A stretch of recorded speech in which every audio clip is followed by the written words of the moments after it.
conduire ce temps un peu différemment d'habitude. Nous ferons la Sainte Seine tout à l'heure.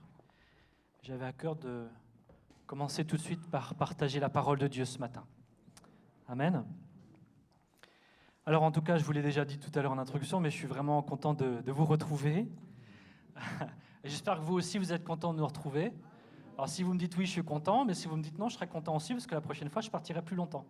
C'est parce que je ne vous ai pas assez manqué. Donc sans plus tarder, j'aimerais lire avec vous dans Marc, chapitre 5, à partir du verset 1er. Marc, chapitre 5, à partir du verset 1er. Ils arrivèrent sur l'autre bord de la mer, dans le pays des Gadaréniens. Aussitôt que Jésus fut hors de la barque, il vint au-devant de lui un homme sortant des sépulcres possédé d'un esprit impur.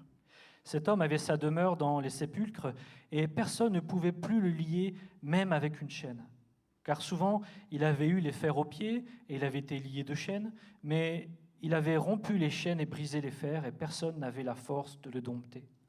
Il était sans cesse, nuit et jour, dans les sépulcres et sur les montagnes, criant et se meurtrissant avec des pierres. Ayant vu Jésus de loin, il accourut et se prosterna devant lui et s'écria d'une voix forte, « Qu'y a-t-il entre moi et toi, Jésus, fils du Dieu très haut? Je t'en conjure, au nom de Dieu, ne me tourmente pas. » Car Jésus lui disait, « Sors de cet homme, esprit impur. » Et il lui demanda, « Quel est ton nom? » « Légion est mon nom, lui répondit-il, car nous sommes plusieurs. » Et il le priait instamment de ne pas les envoyer hors du pays.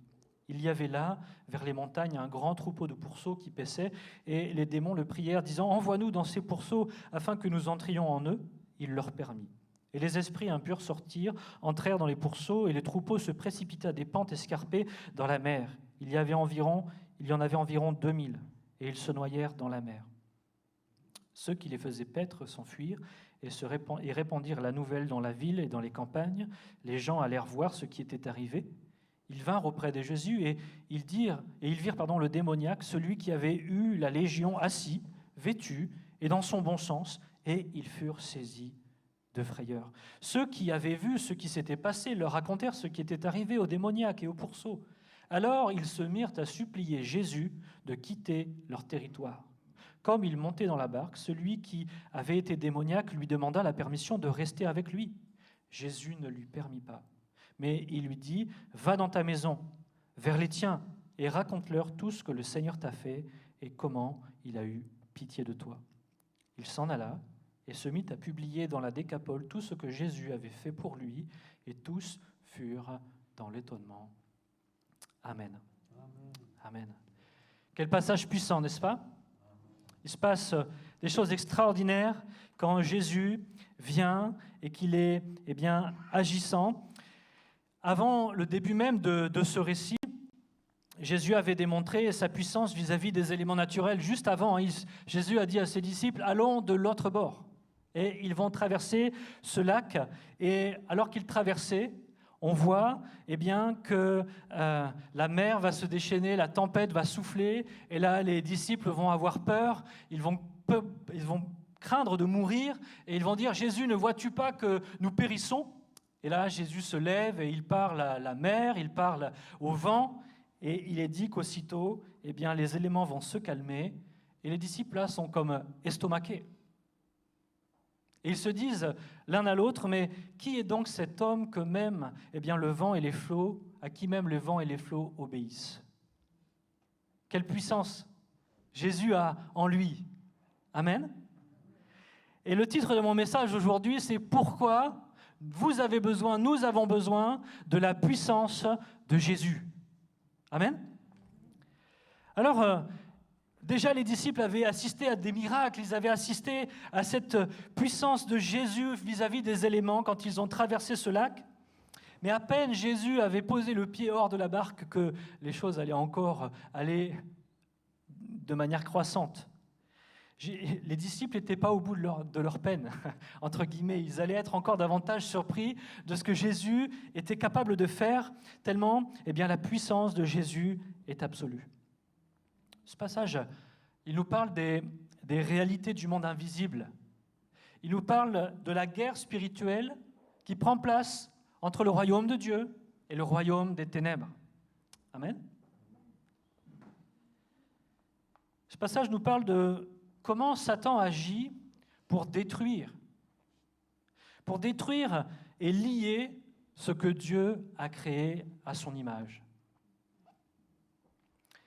Cela nous parle des ravages du royaume des ténèbres dans les vies, mais surtout et avant tout, cela nous parle de quelle manière Jésus manifeste sa toute-puissance pour délivrer celles et ceux qui sont captifs de ce royaume de ténèbres, et de quelle manière il régénère ce qui a été brisé et détruit. Ce que j'aimerais commencer par dire dans mon premier point, c'est qu'il faut prendre conscience que Satan est à l'œuvre sans relâche. Sans relâche. Sans relâche. Face au monde spirituel et aux luttes qui prennent place de manière invisible entre le royaume de Dieu et le royaume des ténèbres, nous avons 3 types de personnes. Il y a celles qui n'y croient pas du tout. Il y a celles qui voient le diable et les démons partout et en toutes choses. Et puis, il y a celles qui discernent par l'Esprit de Dieu les réalités du combat spirituel qui réellement prend place dans nos vies et autour de nous. La réalité du combat spirituel ne peut pas être annulée ou changée par le fait que j'en ai conscience ou pas, que je m'en préoccupe ou pas, ce combat a véritablement lieu.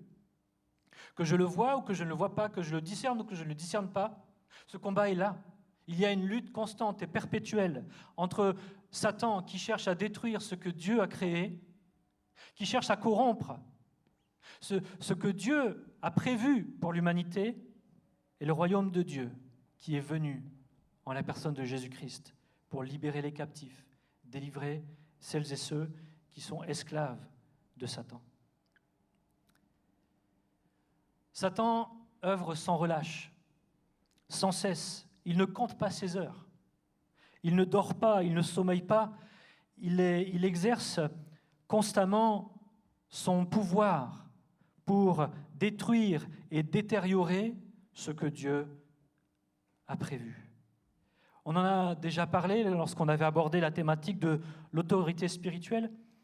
Mais je crois qu'aujourd'hui, le Seigneur veut faire une œuvre dans les cœurs qui nécessite que nous rappelions encore ces choses.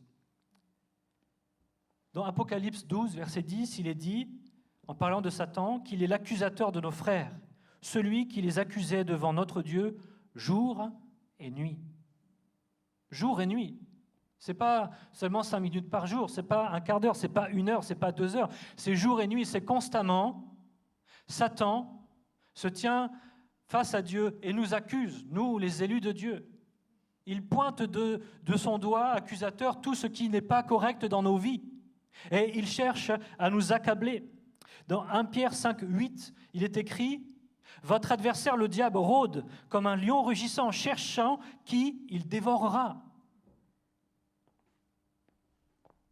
Et c'est un lion qui n'est jamais rassasié. Luc 22, 31 nous dit, le Seigneur dit « Simon, Simon, Satan vous a réclamé pour vous cribler comme le froment. » Il y a des combats et des luttes dont nous avons besoin d'être conscients en tant que chrétiens.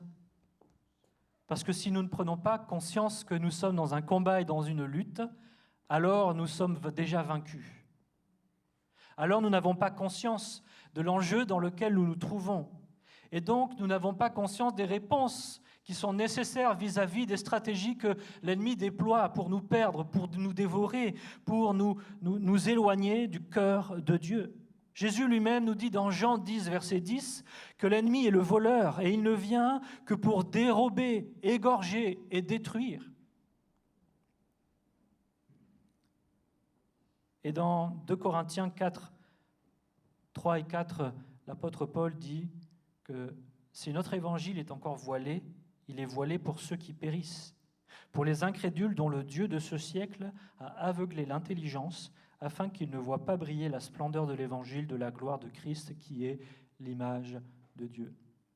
Satan est le prince de ce monde, le Dieu de ce monde, et il a jeté un voile qui empêche le monde de percevoir et de considérer quelle est la gloire manifestée en Jésus-Christ, quel est le salut que Christ nous a accordé. Et il tient ces gens captifs Et un peu dans une autre épître, Paul dira dans Éphésiens 2, chapitre 2, que Satan est le prince de la puissance de l'air, de l'esprit qui agit maintenant dans les fils de la rébellion. Satan est le prince de ce monde. Il est celui qui agit dans l'atmosphère spirituelle, qui influence l'atmosphère spirituelle de ce monde. Il exerce sa puissance, son autorité, pour détruire, pour tordre, pour éradiquer l'image de Dieu en nous. Vous êtes d'accord avec moi? La Bible nous dit que nous avons été créés à l'image de Dieu. Et quand on lit ce passage, on va venir davantage en détail dans quelques instants, mais quand on lit ce passage de Marc que nous venons de lire en introduction, on se rend compte combien l'œuvre des ténèbres poussée à son paroxysme rend une personne qui pourtant a été créée à l'image de Dieu relativement désincarnée, comme un animal qui se mutile, qui crie dans les cimetières et en haut des montagnes. Satan, c'est son plan pour chacune de nos vies. Il veut détruire ce que Dieu a créé en nous. Il veut altérer l'image que Dieu a placée en nous. Il veut agir afin que même celles et ceux qui appartiennent au Seigneur se détournent, si c'était possible, se détournent du Seigneur, abandonnent la foi et se laissent endormir, se laissent mettre un voile sur leur intelligence et qu'ils se détournent ainsi de ce que Dieu a prévu pour eux. L'ennemi n'aura de cesse de nous décourager, de mener des assauts contre toi, contre moi, contre nous, contre l'Église. Et l'histoire nous montre que c'est une réalité qui, jusqu'au retour de Christ, se répétera encore. L'ennemi est celui qui rôde, qui cherche à te détruire. Pourquoi? Parce qu'il te hait. Il te hait parce que Dieu t'aime. Il cherchera par tous les moyens à te tenter, à t'opprimer, à te divertir, à te détourner des plans que le Père a pour toi.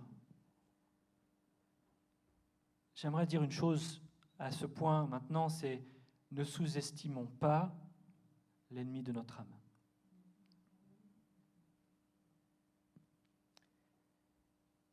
Il est question d'une guerre spirituelle, pas d'un conte de fées. Alors j'en viens à notre homme, cet homme possédé. Quand on regarde à cet homme, on voit un bel exemple de jusqu'où l'ennemi est capable d'aller pour détruire une vie. Pour détruire la création faite à l'image de Dieu. Verset 3 du chapitre 5 de Marc, il est dit « Cet homme avait sa demeure dans les sépulcres. Il vivait dans un cimetière. Et personne ne pouvait plus le lier, même avec une chaîne, car souvent il avait eu les fers aux pieds et avait été lié de chaînes, mais il avait rompu les chaînes et brisé les fers, et personne n'avait la force de le dompter, comme un animal féroce.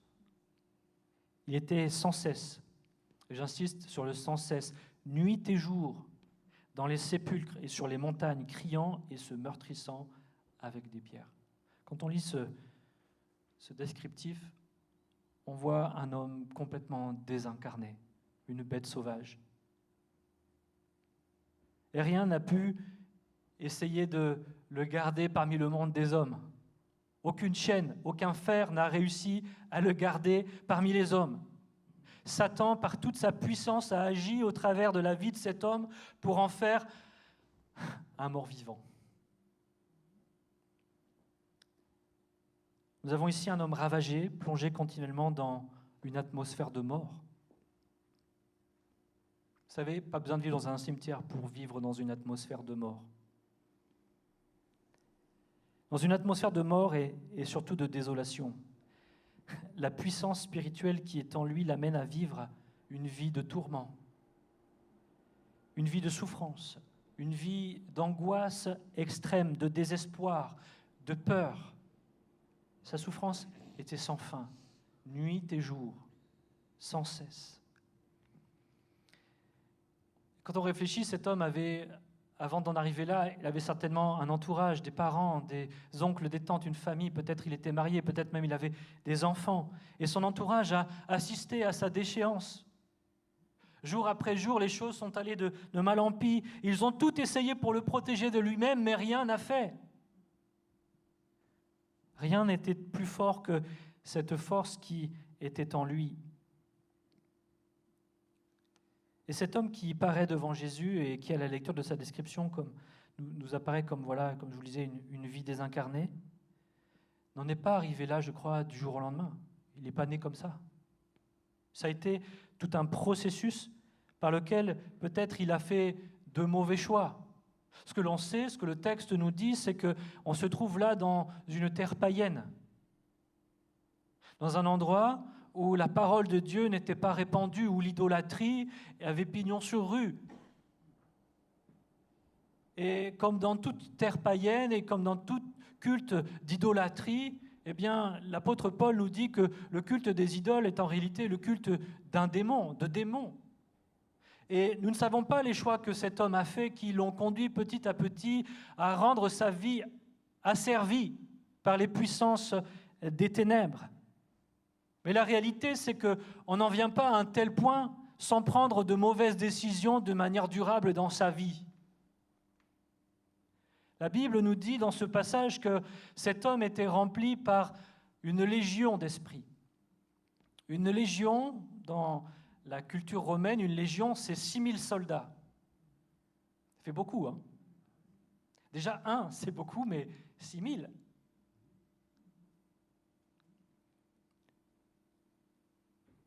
Nous avons ici l'exemple parfait de ce que le diable est capable de faire quand il veut briser une vie, quand il veut tout lui ôter, même l'image de Dieu en lui.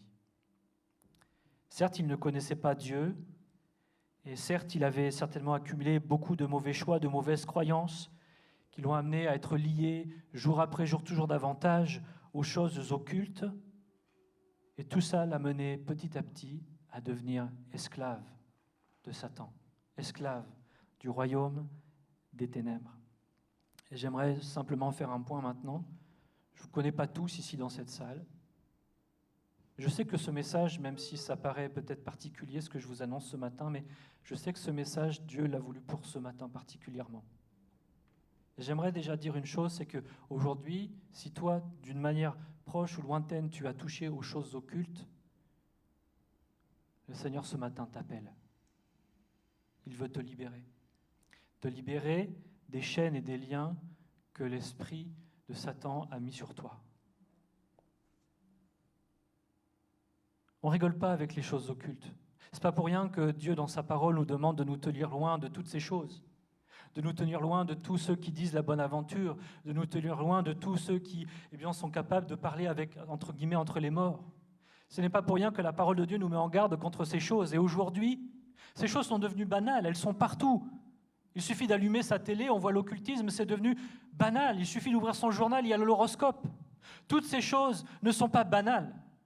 Dieu veut nous rappeler ce matin que ces choses ont un impact, que nous le voulions ou pas, elles ont un impact dans notre vie. Elles exercent une influence sur notre quotidien. Chaque fois que tu ouvres ta vie à ces choses, c'est comme si tu ouvrais une porte à l'œuvre de Satan dans ta vie. C'est comme si tu permettais au royaume des ténèbres de t'enchaîner toujours davantage. Et le Seigneur ce matin te dit, si tu as touché à ces choses, il est temps de crier au Seigneur. La puissance de Dieu va s'accomplir pour ta vie et tu seras délivré. Vous savez, je crois qu'il y a des saisons dans la vie. Des saisons où il y a des temps de paix, des temps de repos, et puis il y a aussi des temps de lutte et des temps de combat, des temps difficiles, y compris pour nous les chrétiens. Des temps où l'ennemi nous presse de toutes parts, où il cherche tous les moyens pour prendre d'assaut notre vie. Je ne sais pas si vous avez déjà expérimenté ça. Sentez comme oppressé dans vos pensées, oppressé dans votre cœur, oppressé dans votre vie parce que rien ne semble aller comme il faudrait. Je ne sais pas si vous êtes déjà imaginé être à la place de Job à un instant. Quand on prend l'exemple de Job, on est dans l'exemple parfait de ce qu'est être sous l'oppression de l'ennemi. Satan a réclamé la vie de Job auprès de Dieu. N'est-ce pas? Et on voit, étape en étape, les choses s'aggravent toujours davantage.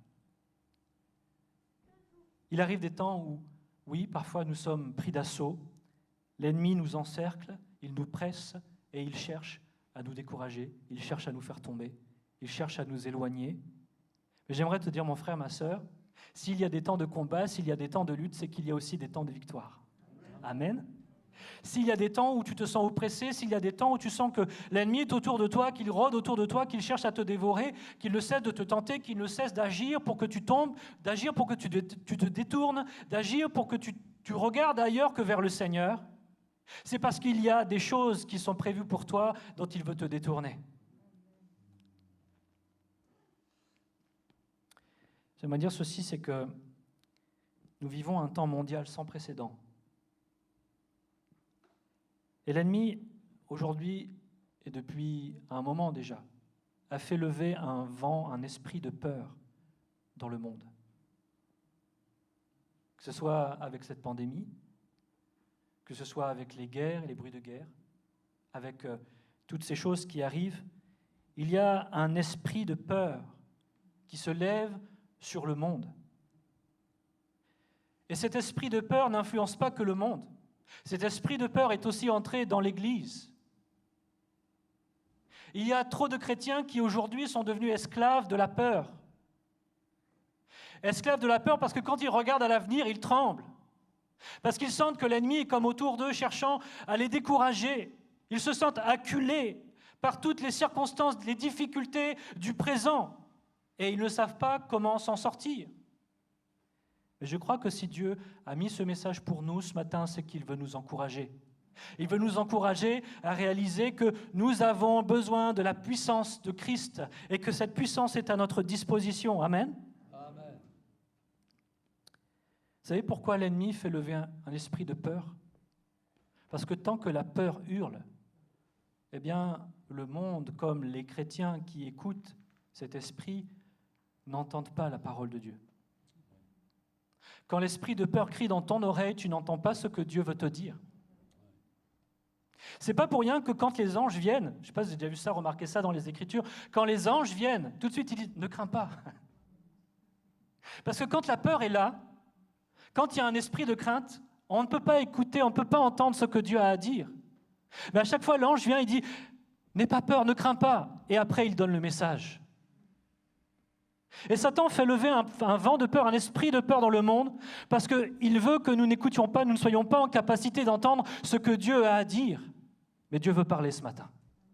Alléluia.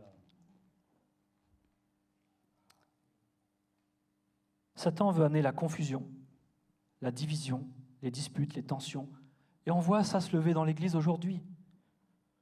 Les disputes et les tensions ont toujours existé dans l'Église, je suis d'accord. Mais cet esprit de peur d'aujourd'hui amène les gens à prendre des débats et des discussions à considérer, à se lever les uns contre les autres, les pour-vaccins, les contre-vaccins, les pour-pass sanitaires, les contre-pass sanitaires. Et toutes ces choses font que même dans l'Église, il y a de la dispute, même dans l'Église, il y a encore davantage de division. Parce que cet esprit de peur influence nos cœurs et nous empêche d'écouter ce que Dieu dit, ce que l'esprit d'unité a à dire. L'esprit de peur pousse nos oreilles à écouter toutes sortes d'esprits de confusion. Combien je suis choqué de voir sur Internet tous ces discoureurs, l'un va dire ceci, l'autre va dire cela, et tous au nom du Seigneur. Mais il y a un seul esprit, un seul Seigneur. Amen. Et l'esprit ne peut pas se contredire. C'est qu'à un moment donné, ce n'est peut-être pas l'esprit de Dieu qui parle. Soyons vigilants. Je crois qu'en tant qu'enfants de Dieu, il nous faut nous lever contre cet esprit de peur et résister aux assauts de l'ennemi.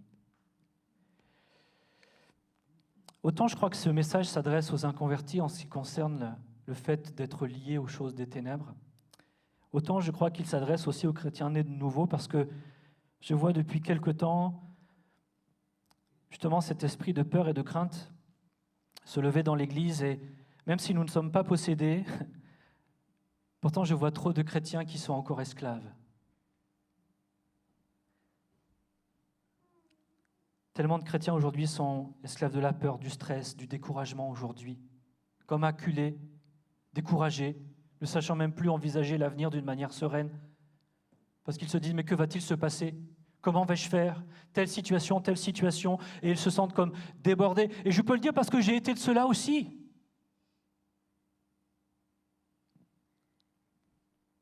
Trop de chrétiens ont laissé les assauts de l'ennemi avoir raison d'eux. C'est normal d'être assailli parfois, c'est normal d'être dans le feu du combat parfois. Mais le Seigneur veut nous dire ce matin, ne perds pas courage, ne baisse pas les bras. Même si l'ennemi est autour de toi, même s'il rugit, résiste. Mets ta confiance en moi. Ma puissance est plus grande que ces choses. Et j'aurai le dernier mot.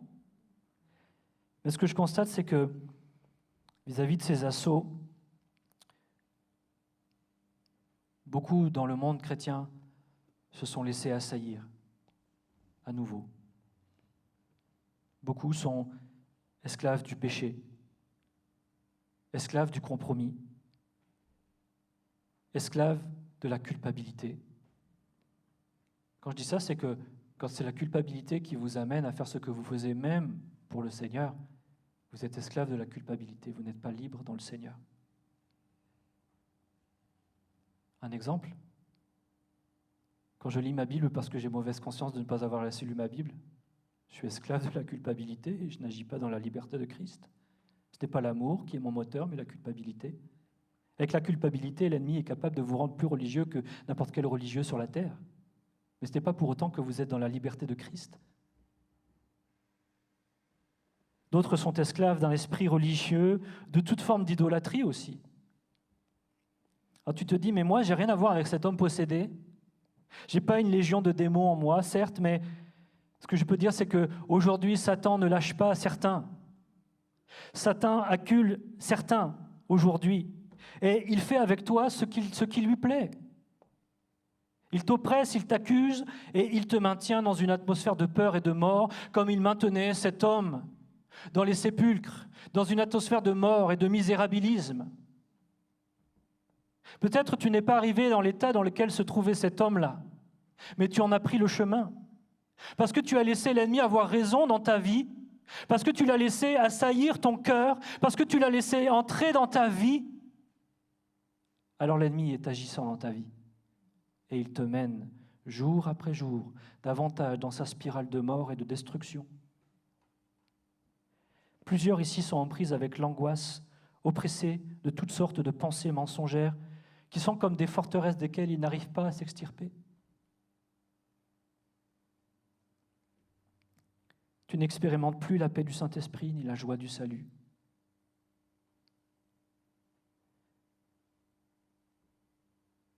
Et ces excellentes choses que sont la paix du Seigneur et la joie du salut ont laissé la place à l'angoisse et à la solitude.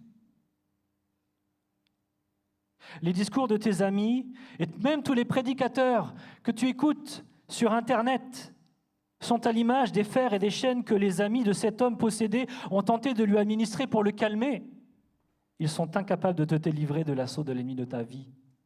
Toutes les paroles que les ennemis te donnent pour te rassurer, tous les messages que tu écoutes pour essayer d'aller mieux ne font rien. Ne font rien, tu te sens toujours sous l'assaut de l'ennemi. Il y a aujourd'hui trop de chrétiens qui semblent fidèles, mais qui sont seulement esclaves du péché et perdus, esclaves de la pornographie, esclaves de toutes sortes d'impuretés, esclaves de la rancœur, esclaves de l'amertume, esclaves de la colère, esclaves des loisirs, des divertissements, de la paresse, esclaves des mensonges, esclaves d'un esprit de séduction qui les amène à se détourner de Dieu. Trop de chrétiens commencent à écouter des choses qui n'ont rien à voir avec la parole de Dieu pour essayer d'aller mieux, développement personnel, devenir une meilleure version de soi-même. Tu ne peux pas devenir une meilleure version de toi-même sans Christ. Christ dit que si tu veux devenir une meilleure version de toi-même, il faut que tu meures à toi-même afin que Christ naisse en toi et qu'il fasse de toi une nouvelle créature. C'est par la puissance du Saint-Esprit que les choses changent et non pas par tes efforts. Tu n'es pas possédé, mais pourtant l'ennemi a pris d'assaut ta vie. Voilà mon message aujourd'hui. Et quand l'ennemi prend d'assaut ta vie et que tu lui as ouvert la porte, eh bien il ne te lâche plus. Et parce qu'il ne te lâche plus, tu deviens esclave, son esclave. Tu es devenu comme une proie dans sa gueule. Et il a commencé à détruire l'image de Dieu en toi. Tu commences à douter de ta foi. Tu commences à douter de ton salut. Tu commences à douter de ce que Dieu a déjà fait en toi. Tu te dis, à quoi bon prier, je ne vois pas les fruits. À quoi bon essayer, ça me fatigue. À quoi bon faire, ça ne fonctionne pas. Parce que tu as laissé l'ennemi avoir un accès dans ton cœur.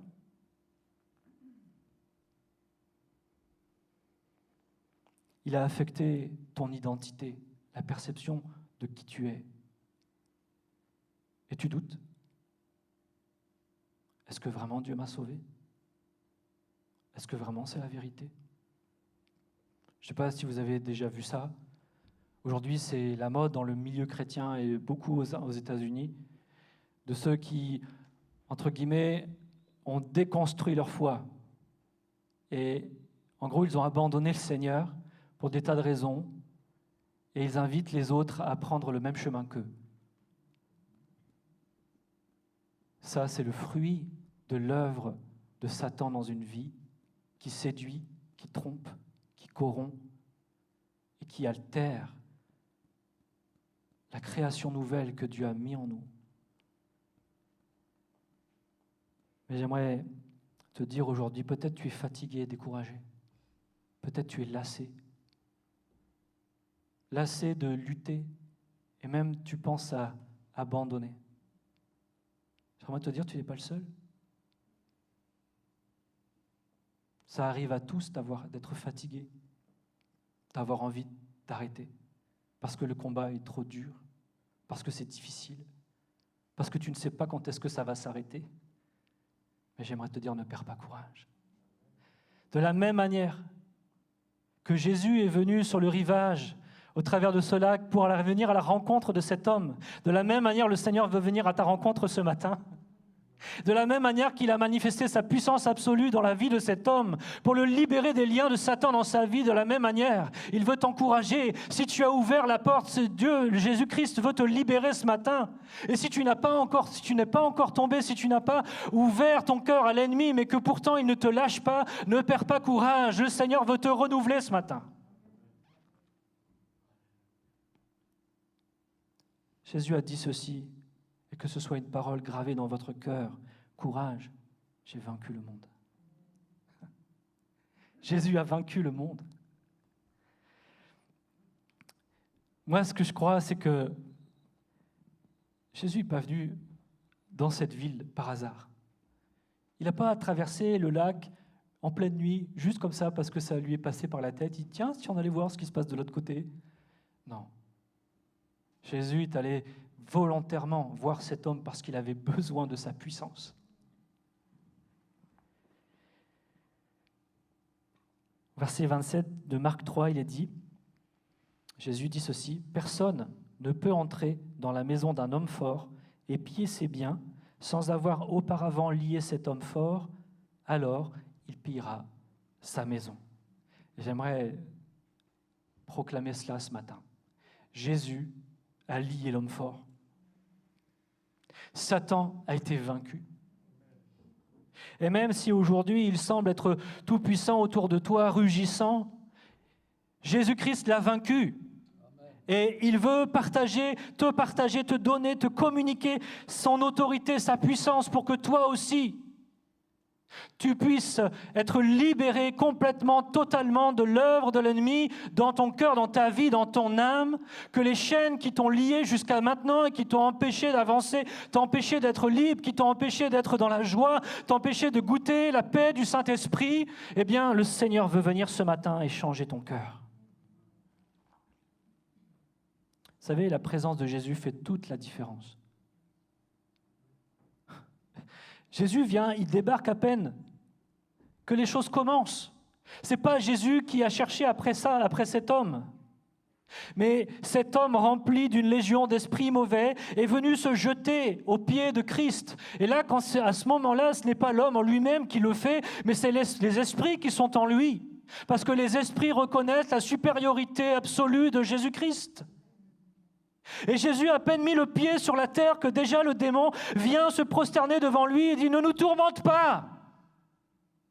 Parce que le royaume des ténèbres reconnaît immanquablement la puissance absolue de Jésus-Christ et rien ni personne ne peut la contester. Combien même les hommes pourraient déclarer que Dieu n'existe pas, qui ont brûlé toutes les Bibles sur la terre et rejeté Dieu de toutes ses formes, Jésus-Christ demeurerait dans les lieux célestes, tout puissant. Et un jour, toute âme qui vit le reconnaîtra. Même celles et ceux qui auront passé leur vie à combattre cela.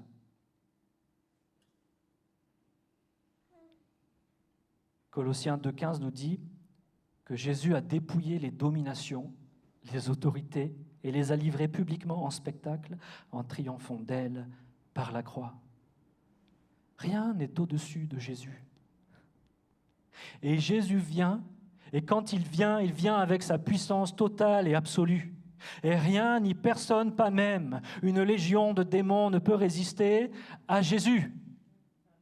Là où les hommes ont essayé de lier, d'enchaîner, de dompter, et où ils ont échoué lamentablement, Jésus n'a rien eu à faire si ce n'est de parler. Sors de cet homme. Et ils sont sortis. Et cette puissance que Jésus a manifestée envers cet homme, il va la manifester pour toi aujourd'hui. Ce qui me touche dans cette histoire, c'est de constater un contraste saisissant. L'œuvre de l'ennemi qui amène un homme créé à l'image de Dieu à devenir une bête sauvage et désincarnée, et de l'œuvre de Jésus-Christ qui ramène cet homme de si loin à redevenir à l'image de Dieu. Amen. Quand Christ commence une œuvre, il restaure ce qui était prévu initialement par Dieu. Et Jésus-Christ toujours amènera l'image de Dieu en nous à grandir. C'est d'ailleurs son plan pour nos vies, que nous soyons à la parfaite image de Christ, de Dieu. Celui qui était nu dans les cimetières, complètement fou, se faisant du mal, a été retrouvé assis dans son bon sens, vêtu décemment.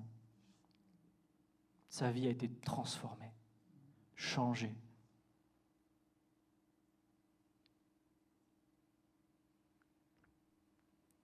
Et cette transformation incroyable a eu beaucoup de retentissement. Les gens qui ont assisté à la scène et ceux qui sont venus après, à qui on a raconté l'histoire, n'ont pu que constater la puissance absolue de Jésus. Et devant cette puissance, qu'est-ce qui s'est passé? Qu'est-ce qu'ils ont fait? Ils lui ont demandé de partir. La puissance de Jésus ne laisse jamais personne indifférent. Soit on la saisit et elle nous transforme, soit on la rejette parce que justement on ne veut pas être transformé. Ce que je note également, c'est que lorsque Jésus vient, le problème trouve un nom.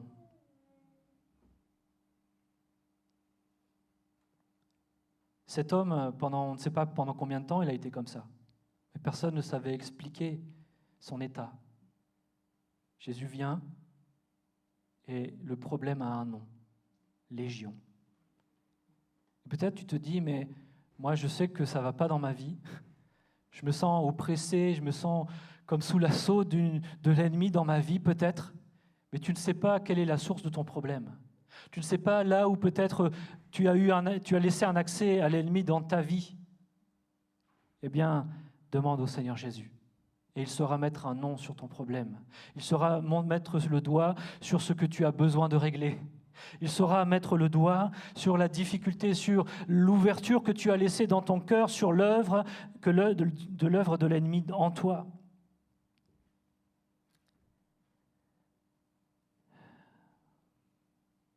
Ce qu'il faut noter, plus que tout, dans tout ce que j'ai pu dire jusqu'à maintenant, c'est que sans la présence de Jésus, rien de tout ça n'aurait été possible. Cet homme serait demeuré dans son état. L'ennemi travaille dur pour nous éloigner de la présence de Jésus, pour nous distraire, pour nous occuper, pour nous amener à regarder ailleurs, pour nous amener à désirer d'autres choses que la présence de Jésus.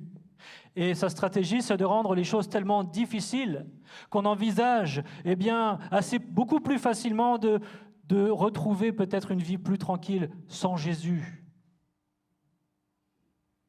Et aujourd'hui, beaucoup de chrétiens ont mis entre parenthèses leur implication, leur vie spirituelle, parce que la vie spirituelle est devenue difficile, parce que l'ennemi a pris l'Église d'assaut, parce qu'il la combat, parce qu'il lutte contre elle. Et beaucoup sont en train de regarder à droite et à gauche et de se dire peut-être il y a un meilleur avenir pour moi ailleurs. À cause de la peur, à cause du combat, à cause des luttes, certains sont en train de fuir leur destinée, de fuir le plan de Dieu pour leur vie. J'aimerais te dire, n'abandonne pas. Compte sur le Seigneur. Il est là pour toi et il veut t'amener dans ses plans. Que se serait-il passé si Jésus, alors qu'il était pris d'assaut par l'œuvre de Satan dans le désert, qu'il a été tenté, que se serait-il passé si Jésus avait dit « Oh, c'est trop difficile, je vais aller faire autre chose ». Que se serait-il passé si Jésus, dans le jardin de Gethsémani, sous la pression du péché qu'il allait devoir porter et de l'œuvre difficile qu'il allait devoir accomplir sur la croix, avait dit « Je vais plutôt aller cultiver les champs ou construire des maisons. Après tout, je suis charpentier. Je veux une vie bien tranquille. » Nous ne serions pas là ce matin. Et nous ne parlerons pas de ces choses. Il n'y a pas de grande victoire sans grand combat. Il n'y a pas de grande bénédiction sans grand combat. Plus tu es éprouvé dans ta vie, plus cela signifie que tu es sur le point d'entrer dans quelque chose de nouveau pour ta vie, d'aller plus loin avec le Seigneur, d'expérimenter une percée spirituelle. Ne lâche pas. N'abandonne pas, ne fuis pas, ne va pas voir à droite et à gauche, ne te laisse pas détourner de ce que Dieu a prévu pour toi.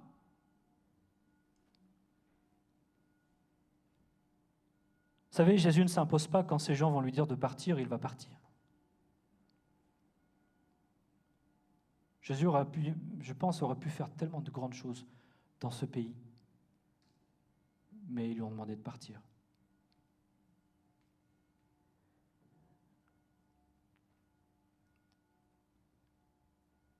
Ce que je veux dire là, c'est que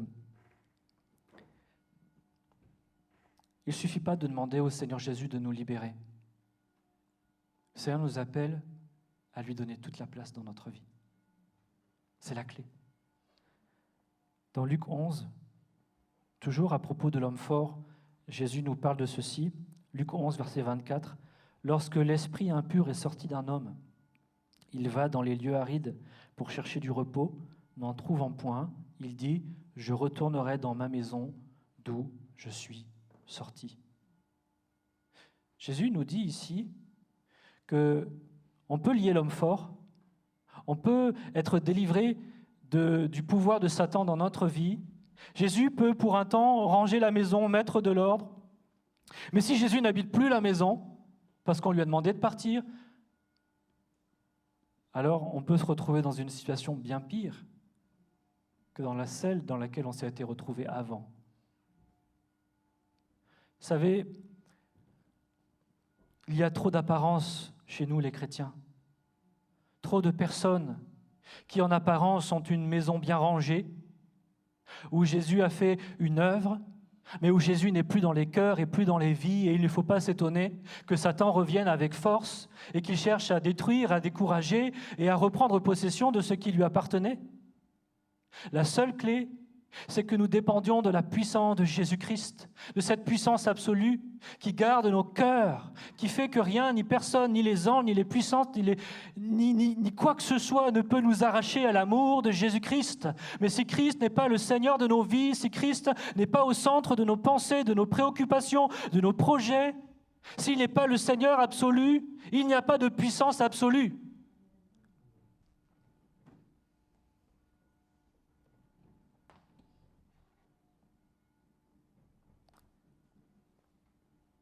Si Jésus ne demeure pas le maître des lieux, alors celui qui a été mis dehors reviendra. Je suis très touché de l'attitude de cet homme dont la vie a été transformée. Parce qu'en réalité, quand Jésus fait une œuvre, c'est pour transformer nos vies, n'est-ce pas ? C'était pas juste pour enlever le problème et puis nous laisser comme nous étions. Non, Jésus veut nous transformer. Et parfois, nous, chrétiens, nous disons que nous voulons transformer le monde, mais si tu n'es pas transformé, tu ne transformeras personne. Laisse Jésus transformer ta vie. Laisse Jésus te débarrasser de tout ce qui t'empêche d'avancer, de tout ce qui t'empêche d'être libre. Laisse Jésus couper dans ta vie, émonder tout ce qui fait que l'ennemi a encore accès dans ton cœur, a encore accès dans tes pensées, a encore accès dans ta vie au quotidien. Laisse le Seigneur te sanctifier.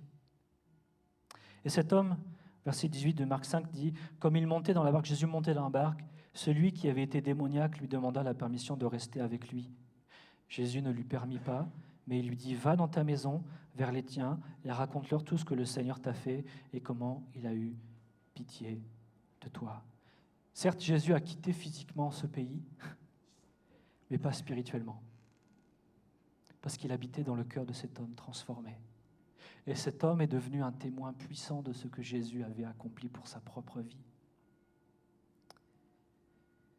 Jésus était dans son cœur, il était devenu son Seigneur.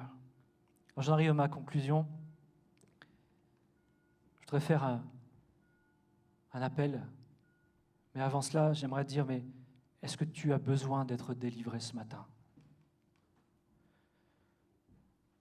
Il y a plusieurs niveaux dans cet appel, c'est que peut-être tu ne connais pas vraiment le Seigneur ou tu t'en approches seulement et tu te rends compte avec ce que tu as entendu qu'avoir touché aux choses occultes, quelles qu'elles soient, a une influence dans ta vie.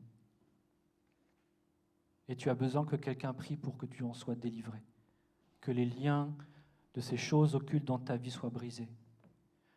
Mais mon appel s'adresse aussi à nous, qui sommes nés de nouveau, enfants de Dieu, et qui nous sentons comme acculés sous les coups de l'assaut de Satan sur nos vies, pris au piège par la peur, pris au piège par l'angoisse, pris au piège par le compromis et toutes sortes de choses que nous savons que nous avons autorisées dans notre vie. Si c'est ton cas, eh bien, aussi ce matin, tu peux recevoir la délivrance. Mais pour ça, il faut que tu prennes position. Cette prise de position, c'est simplement de rejeter le péché et le compromis. Si tu ne prends pas cette décision d'être radical vis-à-vis du monde des ténèbres, vis-à-vis du péché, vis-à-vis du compromis, vis-à-vis de ce qui est le problème dans ta vie, alors cette chose continuera d'être maître de toi. Si tu n'es pas dans ton cœur résolu à abandonner ces choses, le Seigneur ne pourra rien pour toi. Vous savez, quand on prie pour quelqu'un qui est possédé, si le possédé ne veut pas être délivré, on aura beau prier, ça ne passera pas grand-chose. C'est pareil pour le chrétien. Si le chrétien ne veut pas abandonner son péché, il a beau prier pour être délivré des conséquences de son péché et de l'action puissante de Satan dans sa vie, s'il n'abandonne pas la source, le problème demeurera. Et j'aimerais aussi prier pour celles et ceux qui n'ont pas ouvert la porte à l'ennemi, mais qui se sentent découragés aujourd'hui, fatigués, lassés, et qui commencent peut-être de loin ou de près à se dire « mais et si je laissais tomber ?» J'aimerais te dire ceci, le Seigneur veut renouveler tes forces ce matin. Le Seigneur veut t'encourager. Le Seigneur veut te dire « lâche pas, je suis avec toi ». Cette nuit, alors que je priais, le Seigneur m'a donné ce passage d'Ésaïe 52, verset 4, je crois, je ne vais pas vous dire de bêtises, je ne l'ai pas mis dans mes notes, mais Ésaïe 54, verset 10, pardon.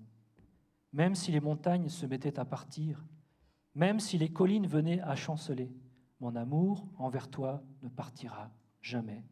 Mon alliance de paix ne chancellera pas, déclare l'Éternel, remplie de tendresse pour toi. » Quoi qu'il arrive, quoi qu'il se passe, Dieu ne t'abandonnera pas. Reste fidèle. Réjouis-toi, comme nous dit Jacques, réjouissons-nous dans nos épreuves, parce que ces épreuves de notre foi produisent la patience, produisent un fruit excellent pour le royaume de Dieu. N'aie pas peur. Alors je vais inviter l'équipe de louange à s'approcher. On va prendre un chant pendant ce temps de prière.